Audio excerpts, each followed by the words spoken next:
CMR jewellery మన కాకినాడలో అతిపెద్ద జ్యువెలరీ షోరూం మార్చి 30న గొప్ప ప్రారంభం. తెలంగాణలో ఎదురులేని పార్టీగా ఎదిగిన బీఆర్ఎస్ ఇప్పుడు ఎన్నడూ చూడని కష్టాలను ఎదుర్కొంటోంది. ఒకవైపు కవిత అరెస్ట్, మరోవైపు ఫోన్ ట్యాంపరింగ్ కేసు, ఈ రెండింటి నడుమ ఇజ్జత్ కే సవాల్గా మారిన ఎన్నికలు.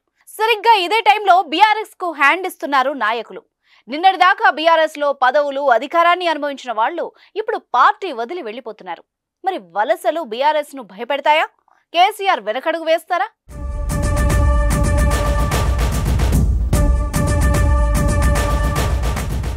రాత్రికి రాత్రే బీఆర్ఎస్ కు హ్యాండ్ ఇచ్చారు మాజీ మంత్రి కడియం శ్రీహరి. తన కూతురు కావ్యకు వరంగల్ ఎంపీ సీట్ ఇచ్చినప్పటికీ బీఆర్ఎస్ ను వదిలి వెళ్లిపోయారు. కడియం తీరుపైన ఆయన గెలిచిన స్టేషన్ గన్పూర్ లో బీఆర్ఎస్ కార్యకర్తలు తీవ్ర ఆగ్రహంతో ఉన్నారు.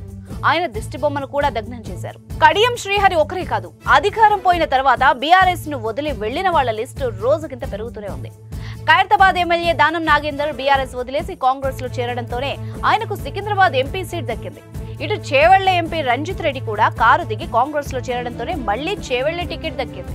ఇటు బీఆర్ఎస్ లో నెంబర్ 2 గా పనిచేసిన కేశవరావు కూడా తన కూతురు హైదరాబాద్ మేయర్ గద్వాల విజయలక్ష్మితో కలిసి కాంగ్రెస్ లో చేరబోతున్నారు. అయితే బీఆర్ఎస్ ను వదిలి వెళ్లే వాళ్లంతా మోసగాళ్లే అనే ధోరణిలో ఉంది ఆ పార్టీ అధిష్టానం. అధికారం ఉన్నప్పుడు అనుభవించిన వాళ్లు కష్టాలు వచ్చినప్పుడు వదిలేసి వెళ్లిపోయారంటూ కేటీఆర్ ఆవేదన వ్యక్తం చేశారు. ఒకవైపు కేసీఆర్ కూతుర్ని అరెస్ట్ చేస్తుంటే మరోవైపు రంజిత్ రెడ్డి, దానం నాగేందర్ కాంగ్రెస్ కండువా కప్పుకున్నారని గుర్తు చేశారు కేటీఆర్.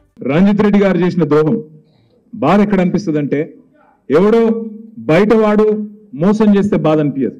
నీతోనే నీడలాగా తిరిగి, నీతోనే 24 గంటలు ఉండి, నీ పక్కనే కూర్చొని, నీతోనే అన్ని మాటలు చెప్పి, అన్ని మంచి మాటలు చెప్పి, కష్టకాలంలో ఉంటామని చెప్పి మాటిచ్చి అక్కడ కేసీఆర్ గారి కూతురు అరెస్ట్ అవుతుంటే ఇక్కడ నవ్వుకుంటూ తుమ్ముకుంటూ ఇద్దరు పోయి కండువా కప్పుకునే దృశ్యం ఏదైతే ఉన్నదో తప్పకుండా దానికి బదిలా తీసుకోవాల్సిన బాధ్యత మన మీద ఉన్నది అనే మాట నేను మీకు విజ్ఞప్తి చేస్తా ఉన్నా.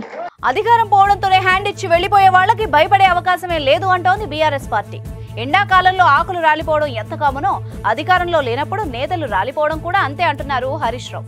కాంగ్రెస్ పార్టీలో చేరే వాళ్లంతా బీఆర్ఎస్ పార్టీకి పనికిరాని వాళ్లని, వాళ్ల గురించి పట్టించుకోవాల్సిన అవసరం లేదని చెప్పుకొస్తున్నారు. ఇప్పుడు ఇది ఏం ఋతువు అంటే, ఈ ఆకులు రాలే కాలం ఇది శిశిర ఋతువు అంటారు, అంతేనా? శిశిర ఋతువు అంటే ఆకులు రాలుతాయి. ఇప్పుడు అట్లే మన పార్టీలో నుంచి కొన్ని పనికిరాని ఆకులన్నీ చెత్త కుప్పలు కలిసిపోతున్నాయి.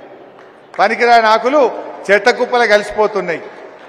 ఒకటే ఉంటుంది, ఆకులు పోయినాక వచ్చేది ఏముంటుంది? చిగురు పెట్టదా పెట్టదా? మూలమంత్రం మాత్రం స్థిరంగా ఉంటుంది. నాయకులు లేరనే బాధ బీఆర్ఎస్ కు ఎప్పుడూ లేదు అంటున్నారు ఆ పార్టీ నేతలు. తెలంగాణ ఉద్యమం మొదలు పెట్టినప్పుడు 10 మంది కూడా లేరని, అలాంటి కేసీఆర్ ప్రత్యేక తెలంగాణ ఉద్యమాన్ని ప్రారంభించి రాష్ట్రాన్ని కూడా సాధించారని గుర్తు చేస్తున్నారు. నిన్న ఇవాళ కొన్ని కార్యక్రమాలు చూస్తున్నాం. కొంతమంది రాజకీయ అవకాశవాదులు, పవర్ బ్రోకర్లు పార్టీని విడిచిపెట్టి పోతా ఉన్నారు. ఇదేమన్నా కొత్తనా మనకు? తెలంగాణ ఉద్యమం జరిగేటప్పుడు పట్టున 10 మంది లేకున్నా కేసీఆర్ తెలంగాణ ఉద్యమాన్ని ప్రారంభించిండు. రానే రాదు, కానే కాదన్న తెలంగాణ తెచ్చిపెట్టిండు మన కేసీఆర్. ఆ రోజు నమ్మినాడే తెలంగాణ వస్తుందంటే 10 మందితో ప్రయాణం ప్రారంభించిండు, తెలంగాణ తెచ్చిపెట్టిండు మన కేసీఆర్.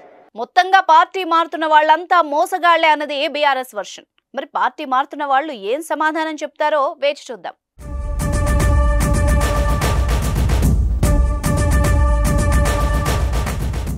సుమన్ టీవీలో మీ పర్సనల్ అండ్ బిజినెస్ ప్రమోషన్స్ కోసం కింది నెంబర్కి కాంటాక్ట్ చేయండి.